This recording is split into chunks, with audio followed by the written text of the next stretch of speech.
Namaskar. Welcome to the channel, and today we will be speaking of augmented histamine test. As somebody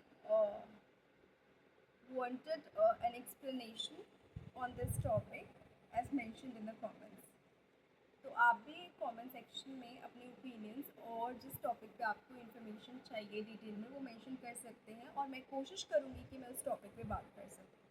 so let's begin. तो proper test की definition पे आने से पहले और उसके प्रोसीजर के आने से पहले कुछ चीज़ें जान लेते हैं. तो augmented histamine test basically before the turn of the century, that is 1900 की टर्न होने से पहले यानी लेट 1800s में यूज़ किया जाता था और इसका जो है इसको फुल एक्सेप्टेंस नहीं मिली थी as routine procedures in all gastrointestinal disorders. अब ये लेट 1800s में यूज़ तो किया जाता था, लेकिन रिसर्च पर्पस के लिए 1960s में भी इसका यूज़ हुआ. फॉर एग्जांपल 1962 में अफ्रीकन जर्नल में यूनिवर्सिटी ऑफ केप टाउन में रूट स्कूल हॉस्पिटल में एक रिसर्च कैरी आउट की गई जहाँ पे कंट्रोल्स और पेशेंट्स विद डिजीज़ के बीच में जो डिफरेंस ये टेस्ट दिखाता है वो देखा गया था. अगेन अब आते हैं इस टॉपिक पे कि इसको कम्प्लीटली एक्सेप्टेंस क्यों नहीं मिली थी. सबसे पहली बात है कि इस टेस्ट का नेचर थोड़ा सा इनएग्जैक्ट लगा उस वक्त के डॉक्टर्स को और रिसर्च वर्कर्स को. दूसरी चीज़ है इसकी डायग्नोस्टिक लिमिटेशंस थी जो कि इम्पोज की जाती थी by the wide range of secretory responses found in patients free of gastroduodenal disease. यानी जिन पेशेंट्स में गैस्ट्रोड्यूओडेनल डिजीज़ नहीं थी उनमें कुछ ऐसे सेक्रेटरी रिस्पॉन्सेज होते थे इस टेस्ट में जिसकी वजह से डायग्नोसिस गड़बड़ा सकता था या उसमें प्रॉब्लम हो सकती थी. तीसरी चीज़ इसमें देखी गई कि टीडियम ऑफ इंट्यूबेशन यानी इंट्यूबेशन करने में डिफ़िकल्टी आती थी और साथ साथ डिफ़िकल्टी के साथ साथ ये प्रोसीजर जो है पेशेंट और डॉक्टर दोनों के लिए बहुत ही ज़्यादा टाइम कंज्यूमिंग हो जाता था और एक बोरिंग प्रोसीजर बन गया धीरे धीरे. उसके बाद चौथी चीज़ है कि इसमें जो रिलेटिव फ्रीक्वेंसी है with which N adequate history coupled with a barium study देखी जाती है वो कितना डायग्नोसिस परमिट करती थी कितना नहीं करती थी, ये अलग अलग टाइम पीरियड पे डिपेंड करता था. तो इसकी डायग्नोस्टिक मेरिट क्या थी यानी इसे यूज़ क्यों किया जाता था. तो बेसिकली जो डिस्टर्ब्ड फिजियोलॉजी होती थी एसोसिएटेड विद और responsible for many gastroduodenal diseases specifically duodenal ulcers उनको डायग्नोज करने के लिए इस टेस्ट को यूज़ किया जाता था. अब इस टेस्ट के बारे में थोड़ा डिटेल में जानने से पहले एक इम्पॉर्टेंट चीज़ समझ लेते हैं कि magnitude of acid secretory response यानी जो पेट में स्टमक में एसिड सीक्रेटरी रिस्पॉन्स है ऑफ एन इंडिविजुअल वो किस किस पे डिपेंड करता है या उस वक्त किस किस पे डिपेंड करते हुए माना जाता था. तो दो मेजर चीज़ें इन्वॉल्व थी. First is total number of parietal cells यानी पेराइटल सेल मास जिनको रेफर कर दिया जाता था और दूसरी है nervous hormonal stimuli acting on them. Nerves की तरफ से या हार्मोन्स की तरफ से कौन सा ऐसा स्टिमुलाई दिया जाते हैं जिसकी वजह से एसिड सीक्रेशन बढ़ता है या घटता है. तो parietal cell mass and nervous hormonal stimuli and specially parietal cell mass जो है बहुत ही इम्पोर्टेंट रोल प्ले करते हैं पैथोलॉजी ऑफ ड्यूओडेनल अल्सर्स में, ऐसा माना जाता था. और उनको मेजर करने के लिए भी बेसिकली कि एसिड सीक्रेशन कितना है क्या है इसमें भी पेराइटल सेल मास बहुत इम्पोर्टेंट रोल प्ले करता था. तो अब इतना समझ में आता होगा ये सुन के कि augmented histamine test basically capacity of stomach को टेस्ट करता है टू सीक्रेट एसिड और दूसरे टर्म्स में कह सकते हैं कि it is a quantitative test of acid secretion which yields information on basal secretion and the response to maximal histamine secretion that is maximal acid output. मतलब क्या हुआ कि रेस्टिंग कंडीशन में स्टमक में कितना एसिड प्रोड्यूस हो रहा है यानी जब तक कोई बाहर का स्टिमुलेशन उसको नहीं दिया जा रहा तब तक कितना एसिड प्रोड्यूस हो रहा है वो हो गया बेसल एसिड सीक्रेशन. और साथ साथ मैक्सिमल एसिड आउटपुट यानी हिस्टामिन देने के बाद स्टमक कितना मैक्सिमम एसिड प्रोड्यूस करेगी वो भी मेजर करता था ये टेस्ट. उस वक्त जिस वक्त ये टेस्ट कंडक्ट किया जा रहा था उस वक्त इसको best available method at that time समझा जाता था to identify any diseases of gastroduodenal path, specifically duodenal ulcers.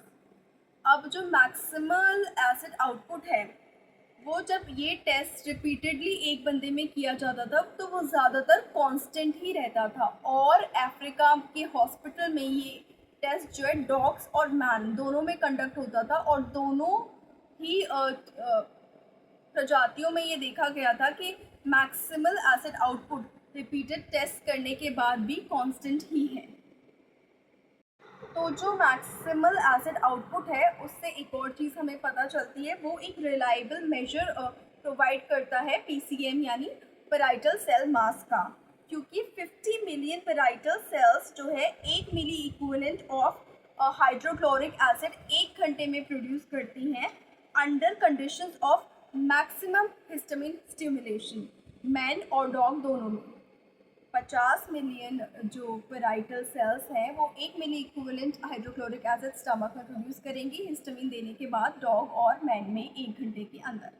Okay, तो जो मैक्सिमल एसिड आउटपुट जो है डिपेंडेंट हो गया पेराइटल सेल मास पे, और बेसल सेल सीक्रीशन जो है वो डिपेंडेंट हो गई एक तो पेराइटल सेल मास में, साथ साथ magnitude of some of cholinergic and hormonal stimuli already acting on the parietal cells. यानी जो ऑलरेडी स्टमक एसिड प्रोड्यूस कर रही है वो पेराइटल सेल मास की वजह से तो कर ही रही है, साथ साथ जो बिना हिस्टामिन के स्टिमुलेशन के नॉर्मल जो कोलिनर्जिक और हार्मोनल स्टिमुलाई हो रहा है पेराइटल सेल्स पे उसकी वजह से कर रही है। ये डिपेंडेंसी देखी जाती है। अब आते हैं ऑगमेंटेड हिस्टामिन टेस्ट की टेक्निक पे कि कैसे इसको यूज़ किया जाता था। तो सबसे पहले तो पेशेंट को जो है कंफर्टेबली लिटाया जाता था, या तो बैक पर और इन लेफ्ट लेटरल पोजीशन में, दो ही तरीके से, बैक पे या लेफ्ट लेटरल पोजीशन में। उसके बाद पेशेंट का फास्टिंग होना बहुत ज़रूरी था। फास्टिंग पेशेंट को इंट्यूबेट किया जाता था with a radio opaque Levine या Levin tube, and its position यानी ट्यूब की position was adjusted in stomach under fluoroscopic control करके फ्लोरोस्कोप के थ्रू एडजस्ट की जाती थी। उसके बाद पेशेंट की स्टमक से फास्ट या फिर हो सकता है आगे डिओडेनल कंटेंट्स भी आते हो, पेशेंट की स्टमक से फास्टेड कंटेंट्स एस्पिरेट किए जाते थे, और बेसल सेल सीक्रीशन जो 1 घंटे के लिए एस्पिरेट हो रहे हैं बिना अभी कुछ दिया नहीं है उसमें, तो 1 घंटे के लिए बेसल सेल सीक्रीशन कलेक्ट होते थे फॉर 1 आवर बाय कॉन्टिन्यूस, कैसे, सक्शन के थ्रू निकालेंगे, and supplemented bye manual aspiration, manually भी एस्पिरेट करते थे। उसके बाद ये 1 घंटे तक निकालना है, लेकिन इस 1 घंटे के बीच में 30 मिनट्स के बाद एंटी हिस्टामिन 50 मिलीग्राम दिया जाता था इंट्रामस्कुलरली पेशेंट को, और ये एंटी हिस्टामिन मोस्टली मीपायरामीन मेलिएट होता था। 50 mg इसका दिया जाता था, और 30 मिनट बाद बेसल सीक्रीशन को जैसे ही कलेक्ट करना शुरू किया उसके 30 मिनट बाद ही ये दिया जाएगा। और क्यों दिया जाता था, क्योंकि आगे जो हम हिस्टामिन देंगे उसके अनप्लेजेंट इफ़ेक्ट्स को, साइड इफ़ेक्ट्स को मिनिमाइज़ करने के लिए, जो आगे हम हिस्टामिन एसिड फॉस्फेटेज देने वाले हैं उसके अनप्लेजेंट इफ़ेक्ट्स जो भी होंगे उनको मिनिमाइज़ करने के लिए पहले ही हमने एंटी हिस्टामिन दे दिया। उसके बाद जब 1 घंटे तक हमने बेसल सीक्रीशन कलेक्ट कर ली, यानी बिना हिस्टामिन की इफ़ेक्ट वाली जो सीक्रीशंस हो रही हैं स्टमक में वो कलेक्ट कर ली। उसके बाद 1 घंटे बाद हम देंगे हिस्टामिन एसिड फॉस्फेटेज, और वो कैसे दिया जाएगा, अमाउंट उसका होता है 0.04 मिलीग्राम पर केजी बॉडी वेट, और साथ साथ उसको सबक्यूटेनियसली देंगे। और ये तो मैंने बता ही दिया कि at the end of 1 hour जब हम बेसल सीक्रीशंस कलेक्ट कर चुके हैं। उसके बाद ये देने के बाद अनदर 1 आवर तक पेशेंट्स के कलेक्शंस जो है सीक्रीशंस कलेक्ट करने हैं, कैसे, हर 15 मिनट के गैप पे। Gastric contents were collected in 15 minute samples for further hour following injection of histamine, हर 15 मिनट पे कलेक्ट किया। अब ऑलमोस्ट 2-2.5 आवर्स बाद जो है पेशेंट फ्री होता है। उसके बाद ये जो सैम्पल्स कलेक्ट किए गए हैं इनमें से एलिक्वट्स लिए जाते हैं, यानी उनके पोर्शंस लिए जाते हैं, क्योंकि वो सैम्पल्स जो है लार्ज होते हैं। एलिक्वट्स यानी a portion of the whole, specially when a sample is taken for a chemical analysis और सम ट्रीटमेंट। तो इनके छोटे छोटे पोर्शंस लिए गए हर एक सैम्पल के।